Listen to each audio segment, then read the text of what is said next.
Alexa, turn on studio. Sorry, she keeps turning the lights off on me. Okay. Sorry. I don't know that. Alexa, turn on studio. Thank you. Shall I get everybody on the chat to shout, Alexa, turn on studio?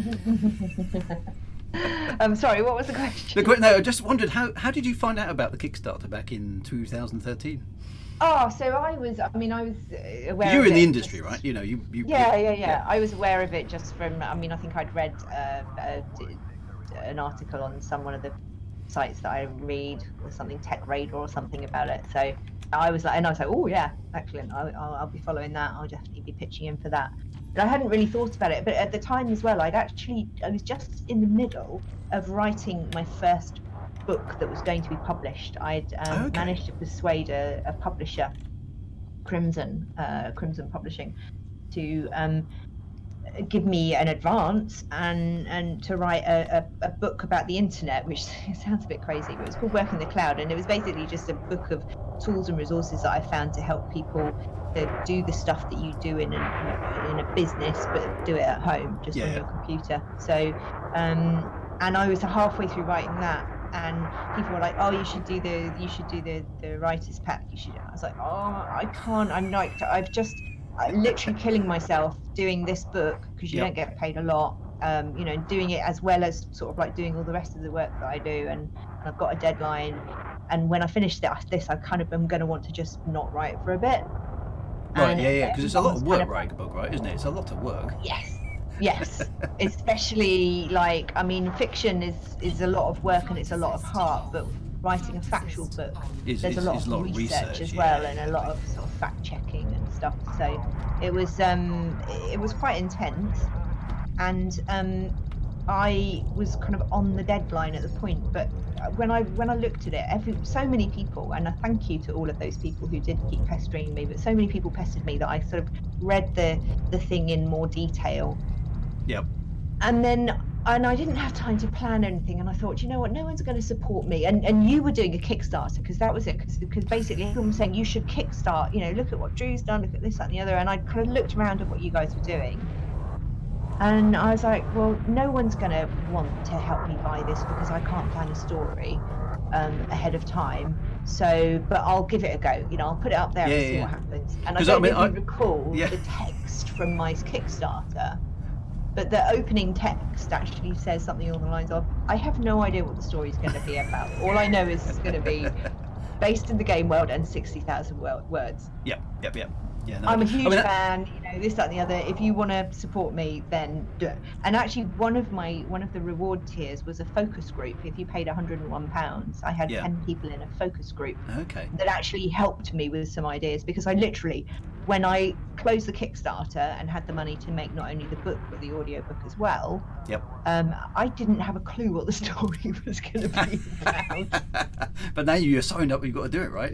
So right, no going back. You've got some money. Yeah, I know. I remember that Kickstarter, because I went on it and saw the right. I actually sent a cheeky email before I don't know if you remember this, but when the Kickstarter first came out, the writer's pack wasn't one of the pledge awards,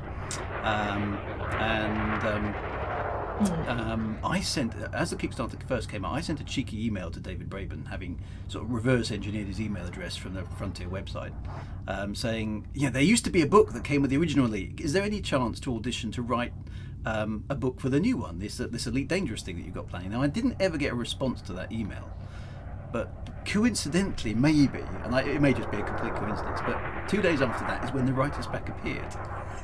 So I don't know. I don't know if I had anything to do with it, but they thought, maybe we can make some money out of this. I know, speaking from Michael as well, I don't think they thoroughly planned it, because I don't think they even considered the workload. No, because it was a lot, right? Allowing 10 completely randomly selected writers. And to poor old Michael Brooks he suffered a lot. So much work to do. Oh, poor fella. I do feel sorry for him. But I looked at it, and of course it was $4,500, right? And I said to myself, I haven't got $4,500 to pledge on that. And so one of my friends on a fan site basically said to me, well, why don't you start a Kickstarter to fund a pledge so that you can put a pledge on another Kickstarter? And I said, well, that's a stupid idea, that won't work. I remember actually reading a story about it in, again, one of the game portals that I frequent, basically saying a Kickstarter to I fund know a it's like a Kickstarter. Who's ever Ponzi heard of scheme. it? That's right. What's going on here? Drew Wagar is obviously a crook. There's lot. I've saved them actually on my kind of on my hard drive for posterity of all the press articles that came out about it, because there were quite a few. It suddenly got picked up and then it spreads a bit, doesn't it? And I've got, man starts Kickstarter to fund Kickstarter, Ponzi scheme online, Drew Wagar, the author you've never heard of. All this sort of stuff, and then but it worked, right? Because I Not remember, only did it work, but you opened the floodgates. yeah, mate. and suddenly You did. lots of other people tried doing it, didn't they? And there were Kickstarters here, and you did one, and a few of the other people did one, and there was one on Indiegogo, and suddenly there were like all these pledges rolling in. Which, the thing as well, I have a little bit of a theory, and it's kind of a cheeky theory, so please don't take me seriously, audience, although it's kind of as serious. The core audience for Elite Dangerous, not only are they returning gamers with a little bit of kind of spare time, but Yep. a majority of them, because they were really super early adopters of technology, a majority of them work in IT, in probably reasonably well paid jobs. Yep. And so there was an awful lot of disposable income floating around during that Kickstarter with nowhere else to go. Like once you'd got the top tier, and the t-shirt and everything else that you wanted from the Elite Dangerous Kickstarter, there was still like a month of it to run. That's So right. you still that's had your right. credit card there, and And then they suddenly we're like, hey, you can put money into this Elite Dangerous project, and That's how about this Elite Dangerous? I know. And everyone's like, yay! And so people did go for it, right? It did, and it with the I was lucky because my Kickstarter got funded, I think, in a few days. I can't remember exactly how much it was. I think yours went in hours, didn't it? I think yours was like super Yeah, fast. it went really quickly, and I was absolutely floored. And It's and then you suddenly think, my God, there really is a community out there who, are massive fans of this game. You didn't realise how many people.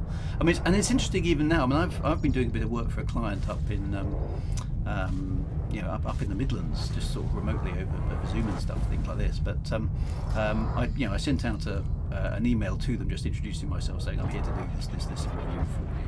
And two people emailed back saying, "Are you Drew Wagar from Elite Dangerous?" So it's like, oh my God, I'm famous, kind of. And there's so many people out there who, especially in the IT world, right, who played a version of Elite at some point in their life, and it's a big deal. Exactly. It's a big deal, right? Because the game has that longevity to it, all the way back to '84 and everything since. Yeah, exactly. And as I've learned, I think of the followers and the people who've supported us through these books, a lot of them also probably partly did it to try and make me suffer. I think that was. Excellent. So, I mean, tell us about. I mean, you say you did a Kickstarter. Did you have any idea? You sort of said you haven't had any idea. You must have had some kernel of an idea, thinking. Well, no, literally, because I didn't. I honestly, if you read, I don't know if I can pull up the text of the Kickstarter, but I wrote it not having any. I was like, Really? I'm going to do this because why not? But no one's going to want to support me because I have no idea what the story's about, and I don't have time to think about it now. Yep. And I wasn't due to finish writing my business book, and I was literally up against it. It was like, the end of if you're ever on a deadline for writing. The last few months you're always cramming. So I was like, I don't have time to even think about it until after that date. But if I get funded, then I'll think about it at that date. And so it was, I think, a month after I got funded was the date that I finished my business book, counted off, and I just sat down and I was like, right, okay, what the hell am I going to write about? Yeah. So I was like, I've got okay, to honour this pledge, right? Because the Kickstarter signs you up to terms and conditions, right? You've got to deliver something or you get into trouble, right? You're opening yourself to being sued and stuff for not delivering, which is a problem. And there's also, so I sort of opened up the writer's page. What have I got? What am I working with here? Okay, I get to name a planet and I get to name a solar system. I'm like, okay, great. Which is cool, right? Because I remember thinking that how awesome will that be to have a solar system named after you, right? Or whatever you want it to be. A planet, a space station, and a solar system. Yep. So I was like, okay, it would be really funny to have, because space stations are normally called something orbital, and I was like thinking it would be really funny to have a space station called Slough Orbital. And I'm like, okay, so that means I've got a planet called Slough. Yeah. Fine. So, and So I'm looking at it right now. It's it's a beautiful, resplendent planet. You're from the planet it Slough. shouldn't be. It shouldn't be actually. That's a little bit of a gripe because Oh, is you it know the right? book. Yeah, yeah. It's a sort of polluted, purpley world, isn't it? It is, and it's a penal colony. So Right. basically, I sort of once I decided I was going to name my planet Slough, I'm like, okay, what kind of planet would Slough be? I'm like, okay, well, obviously it'd be depressing. It would be somewhere that you wouldn't want to go to. It would be somewhere with a really heavy atmosphere that just like made your bones sag. So there we are. I've got a 1.5 times Oh, the so the size of gravity is like Earth. super high, right? Yep. It's super high. It's a penal colony, so you have to do one of the bits. They've got sort of like these centrifuge that kind of train your body. The people who have to go and work down in the penal colony.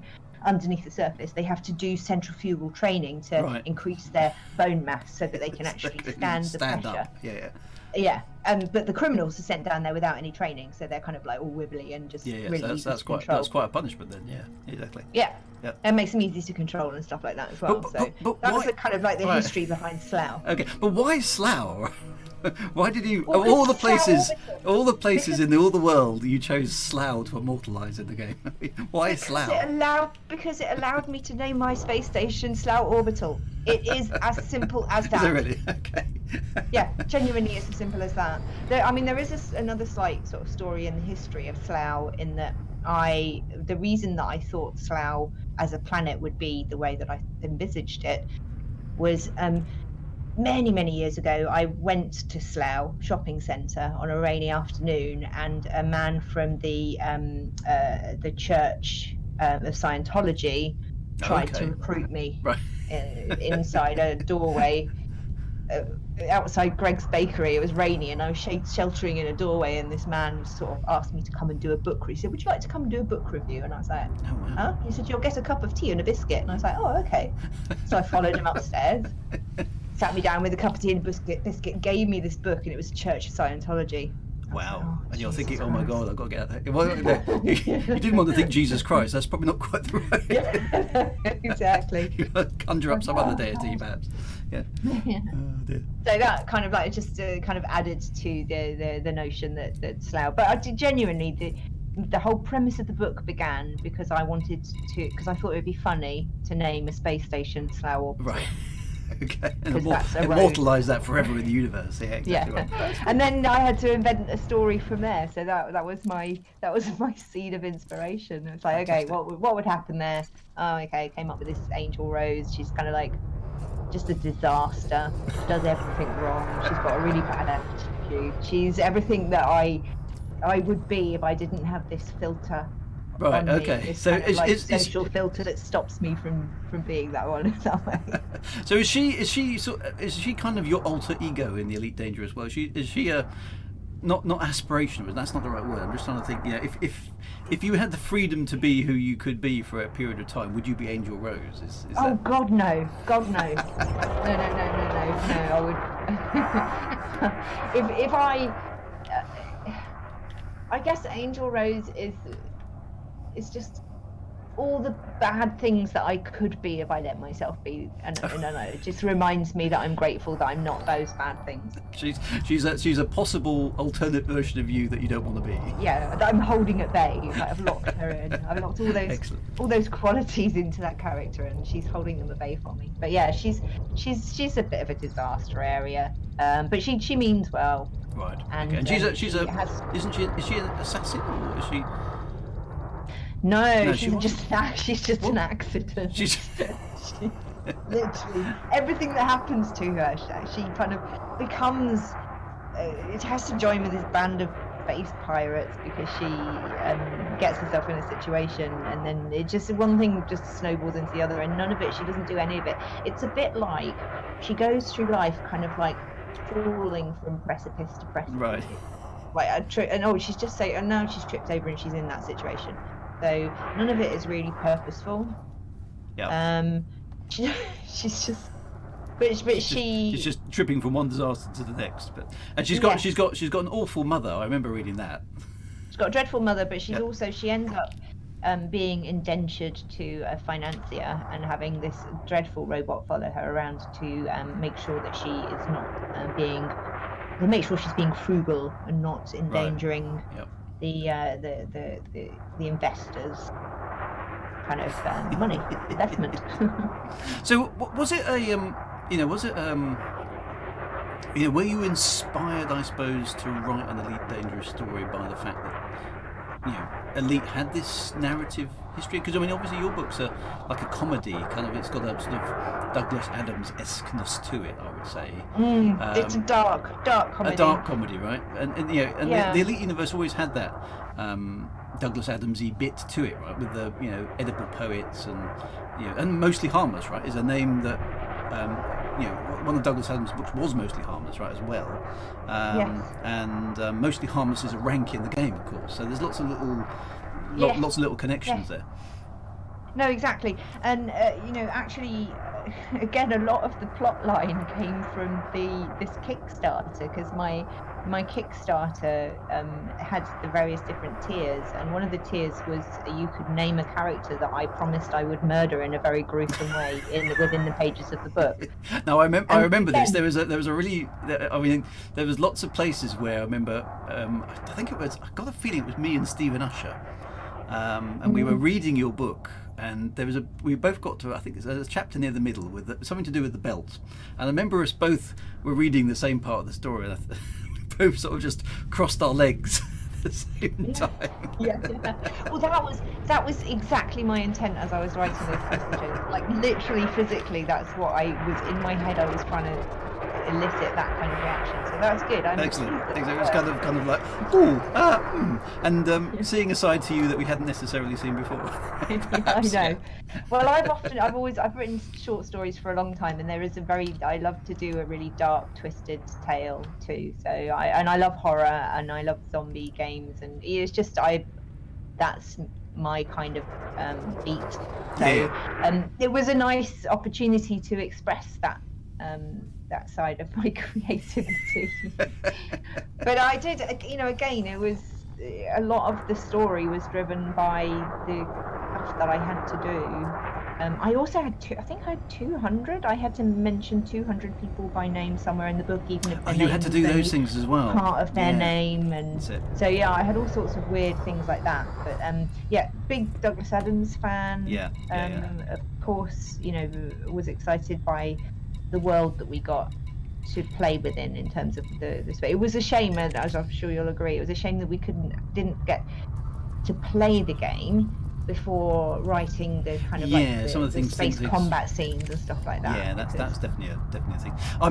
Kate, I'll come back to that in just a minute. I'm just going to give some instructions to everybody who's on the stream in the game and various other bits and pieces.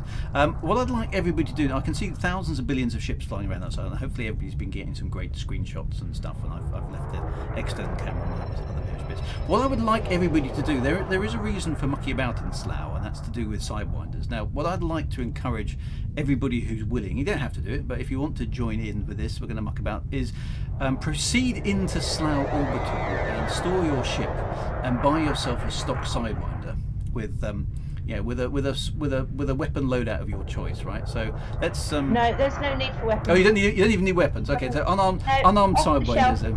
No upgrade. You're not allowed to upgrade the shields. No. So absolute base spec. All right. Base. There we go. Base spec Sidewinder, presumably E-rated, no shields, just whatever it comes with, right? Okay. So nothing at all, right? Okay. So that's instructions. You'll need your shields initially when you're just sort of like preparing, but actually the whole point of the Demolition Derby is you play it with shields off. So right. Okay. Right. So we'll get everyone on stream. This is the light-hearted part of the thing. We're going to do a Demolition Derby, of which I think I've taken part in one once before, but I'm by no means an expert. So I'll expect Kate to give me some. Are you going to compete? Who's going to be the judge? You kind of have to sit on the rim and. Well, maybe given it's I'm the stream, maybe I should do the judging. I mean, I've done this before, so I'm okay, right? So maybe I should do the judging. So anybody who wants to take part, get inside Slough Orbital now. Park your current vessel. Buy yourself a stock, utterly base vanilla model Sidewinder, and then report back out for duty, right? Army Squirrel wants to know how to get into the instance. Is there anyone who can group with Army Squirrel? Army Squirrel. And Playpy can't instance either. We got. I've got one other gap on my wing here. So maybe if I can probably do one of those myself.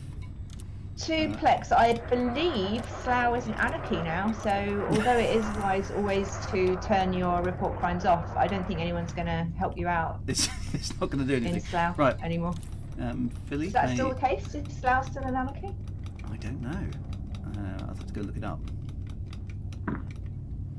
Well, I can't see Felipe on my list of contacts. Oh, there's billions of people Agaric here. is saying they can't get in as well. Oh, so annoying. And Stephen Usher. Oh no, we've got to have Stephen. Dear oh dear, why can't I normally can see Stephen on my friends list, but I can't see him either. This was always, so we do... This is always a problem with the game, right? All this peer-to-peer. So for those of you who wonder what on earth we're doing, the group that gathered around and supported me through the Kickstarter became the Hammers of Slough, and we kind of hang around in Slough. And one of the things that we are famous for doing is demolition derbies, which everyone gets the Sidewinder. They go into the kind of like the bowl inside the space station entrance by around the toast rack, and they fly round in circles at each other until there's only one person standing. So literally a demolition derby. And always when we do demo derbies, Drew, the first 10 minutes is spent in. Yeah, so that's what we'll have to kind of see if we can play. Now I've managed to get Stephen Usher onto my wing, so that's the thing. I'm just going to position myself in front of the entrance so I can sort of see the whole demolition, and I'll go. Maybe those of you watching who are already or the pads are full as well. Yeah, that's the other problem.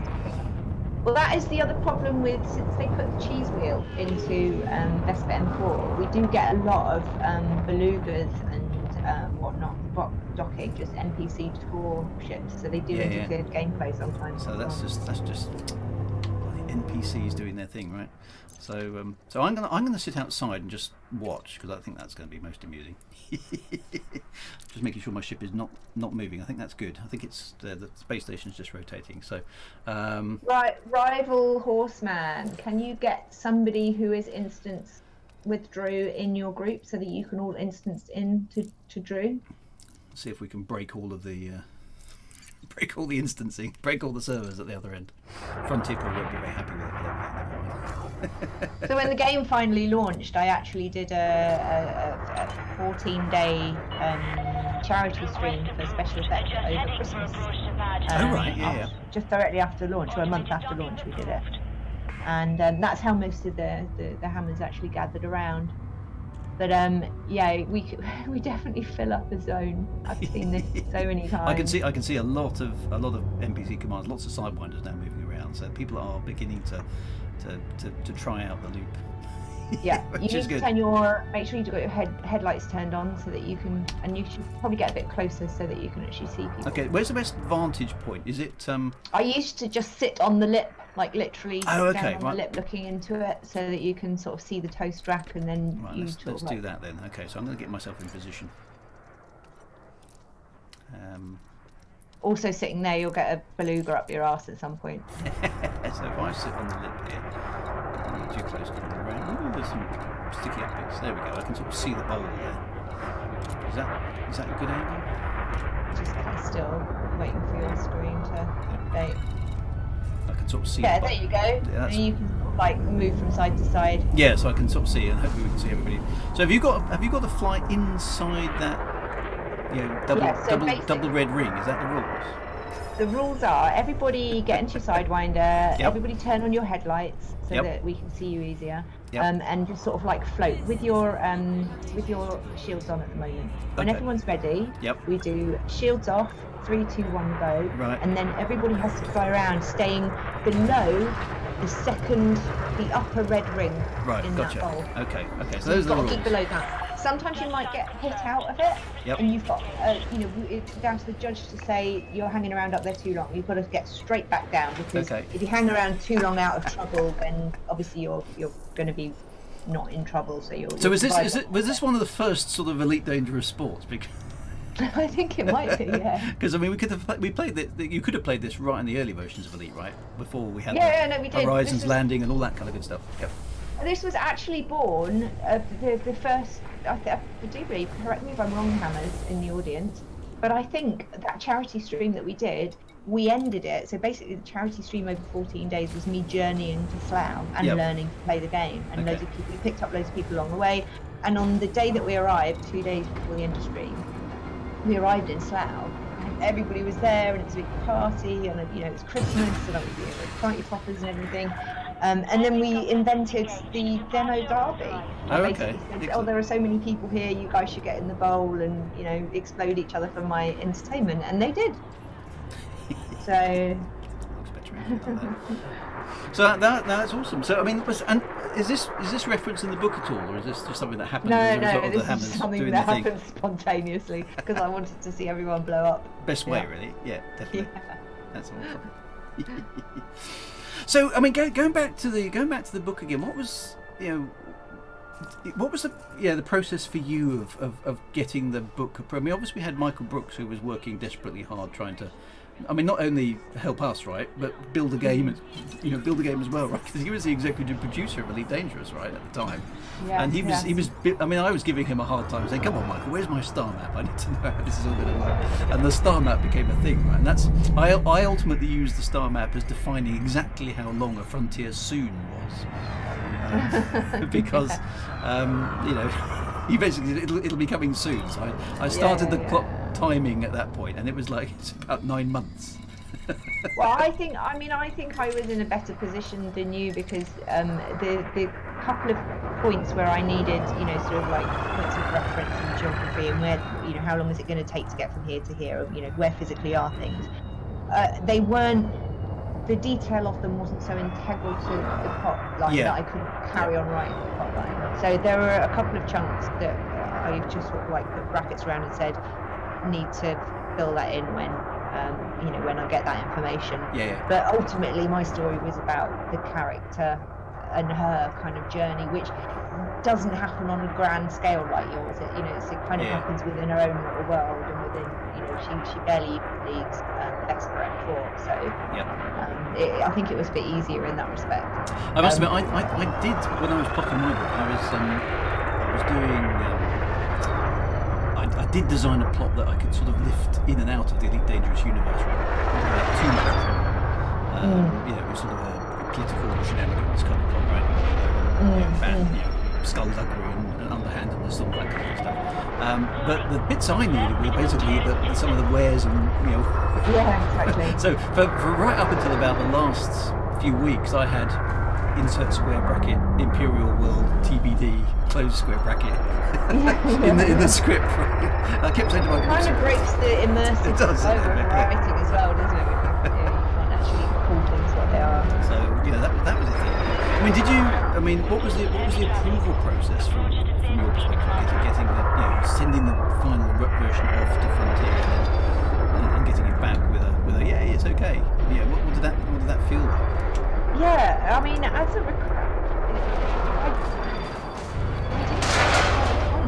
else, I think, because there are technical details. I mean, but there's very really little in there other than a couple of sort of space combats that would say, oh, this is happening in the game of Elite. So there wasn't that much for him to check.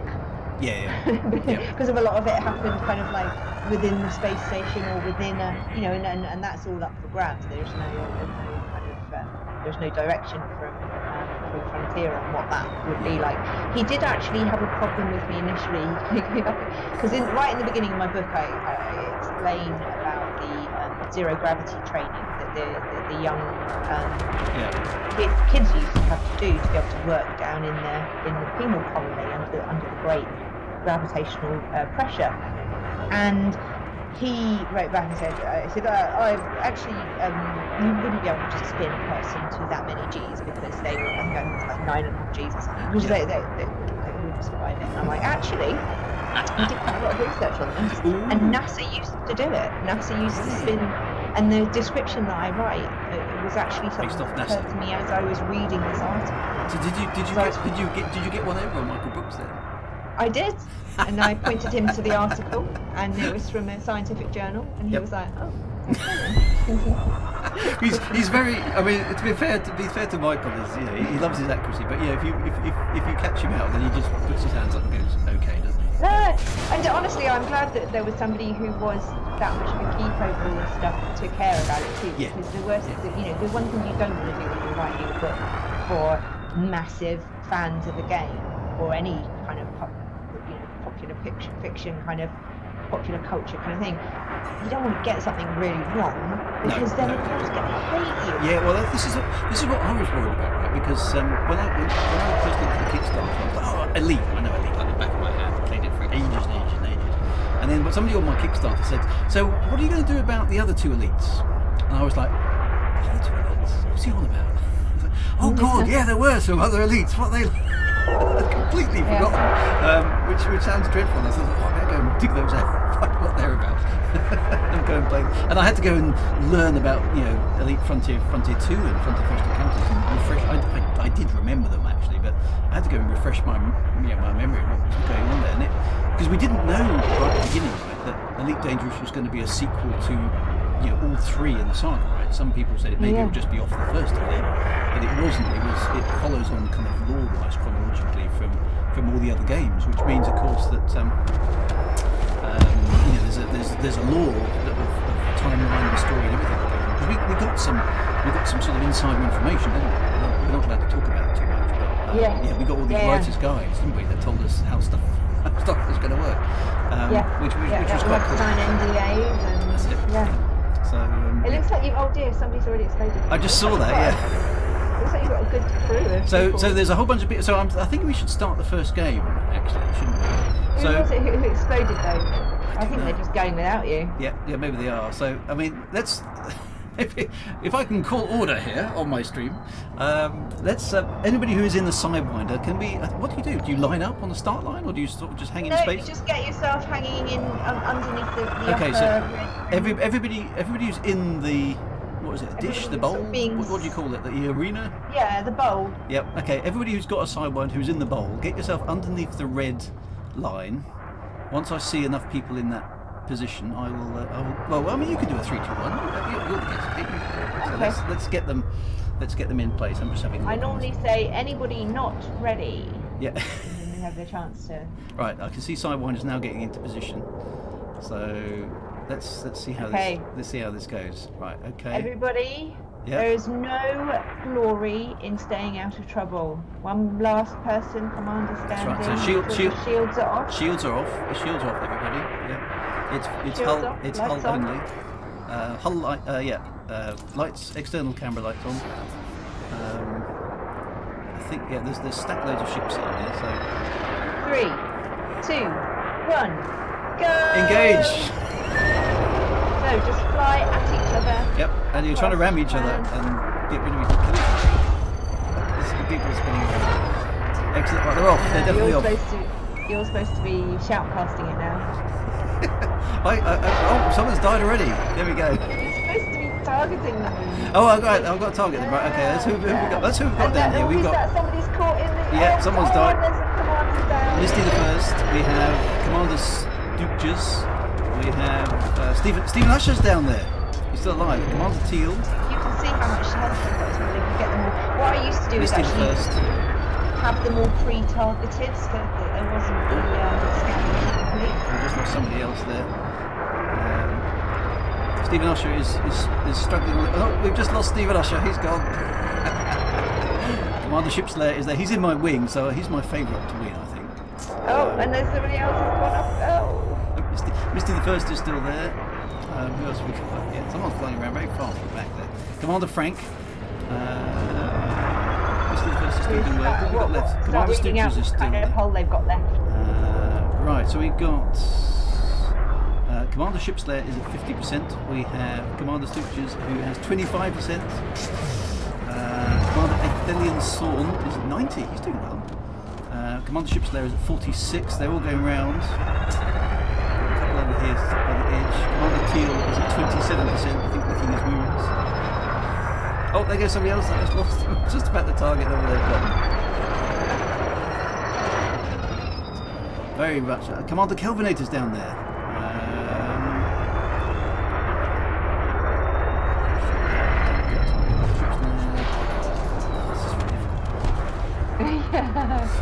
Commander Kelvinator is 8%. Oh, let's follow him. He's not the last one. 1%. I think that's boom. There we go. Another down. We've got, looks like 3, maybe 4. Yeah, 4 left in there at the moment. So who's going to be the winner? Commander Shipslayer is 28%. We have Commander Teal with naught. He's just lost it.